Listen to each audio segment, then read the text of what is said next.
नामदेव एक अत्यंत निर्धन व्यक्ति थे। न तो उनके पास ज्यादा खाने को था और न ही रहने को अच्छा घर, पर उनका हृदय हमेशा भगवान जगन्नाथ के प्रेम से भरा रहता था। वह दिन रात केवल भगवान के नाम का जप करते और जितना भी थोड़ा बहुत कमा पाते उसका आधा भाग श्री जगन्नाथ जी के चरणों में अर्पित कर देते।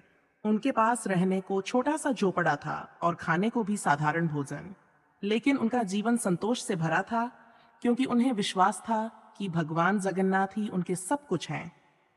उनके गांव के लोग अक्सर उनका मजाक उड़ाते थे। कुछ लोग कहते, अरे नामदेव, भगवान को इतने बड़े बड़े राजा रानी पूजा करते हैं, तुम्हारे जैसे गरीब की भक्ति का क्या महत्व। नामदेव ये सुनकर मुस्कुराते और कहते, भगवान तो मेरे हृदय में रहते हैं। मुझे विश्वास है कि मेरी छोटी सी भेंट भी उन्हें उतनी ही प्रिय है जितनी किसी राजा की बड़ी भेंट। नामदेव की यही सादगी और निष्ठा उनकी सबसे बड़ी पूंजी थी। एक दिन उन्होंने सुना कि पुरी में भगवान जगन्नाथ की रथ यात्रा होने वाली है, जिसमें लोग दूर दूर से आकर शामिल होते हैं। नामदेव ने कभी भगवान जगन्नाथ के रथ यात्रा का दर्शन नहीं किया था, लेकिन उनके मन में एक तीव्र इच्छा जगी कि वह भी इस बार रथ यात्रा में शामिल हों और अपने प्रिय भगवान का दर्शन करें। लेकिन उनके पास न ही धन था और न ही यात्रा का कोई साधन। उनके मन में गहरे विचार उठने लगे, कैसे जाऊं? मेरे पास तो साधन भी नहीं है, लेकिन अगर भगवान चाहते हैं तो वह कोई रास्ता जरूर निकालेंगे। ये सोचकर नामदेव ने अपने झोपड़े में रखे कुछ सूखे चने जो उनके पास थे भगवान के चरणों में अर्पित किए और प्रार्थना की, हे प्रभु, मेरे पास आपके लिए और कुछ नहीं है, लेकिन मैं आपके दर्शन के लिए तड़प रहा हूँ। कृपा करके मेरी इस छोटी सी भेंट को स्वीकार करें और मुझे आपके दर्शन का अवसर दें। प्रार्थना के बाद नामदेव ने पैदल यात्रा करने का निश्चय किया। वह भगवान का नाम लेकर चल पड़े।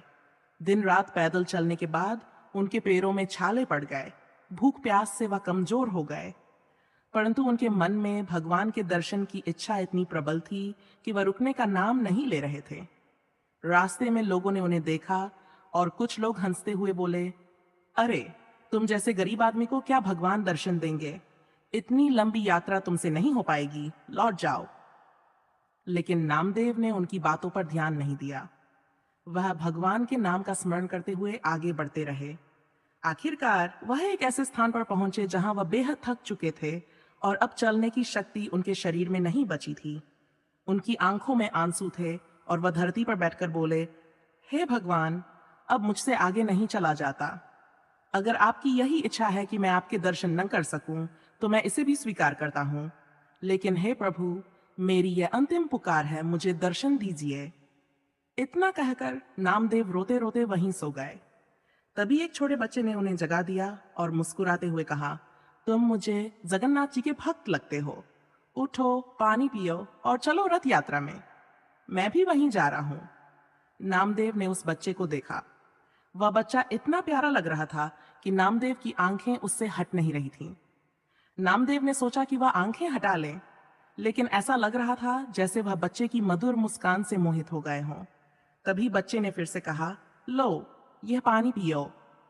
नामदेव ने पानी पिया और जैसे ही बच्चे ने उनका हाथ पकड़ा, नामदेव की सारी थकावट दूर हो गई, जैसे उन्होंने कोई लंबी यात्रा की ही न हो। नामदेव और वह बच्चा, जिसके चेहरे पर सूर्य जैसा तेज था, दोनों पुरी की ओर बढ़ने लगे। बच्चे ने नामदेव का हाथ पकड़ा हुआ था और चलते चलते अचानक वह धीरे से बोला, तुमको क्या लगता है मैं तुम्हें देख नहीं रहा हूं? तुम मेरे सबसे प्रिय भक्त हो। नामदेव ने यह सुनकर कहा, कुछ कह रहे हो क्या बालक? बच्चे ने हंसते हुए कहा, नहीं, मैं बस रास्ता याद कर रहा हूं। मुझे जो सोचना होता है उसे मैं धीरे धीरे बोलता हूं।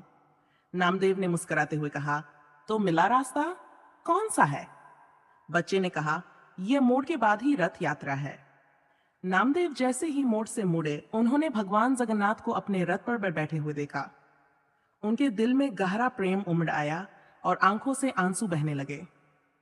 वह भावुक हो गए और बच्चे को धन्यवाद कहने के लिए जैसे ही पीछे मुड़े, देखा कि वहां कोई नहीं था। नामदेव जोर जोर से रोने लगे और दौड़कर भगवान के रथ की रस्सी पकड़कर खींचने लगे। साथ ही रोते रोते भगवान से प्रार्थना करने लगे, हे प्रभु, आपने मेरी प्रार्थना सुन ली, मेरे जीवन को आपने धन्य कर दिया।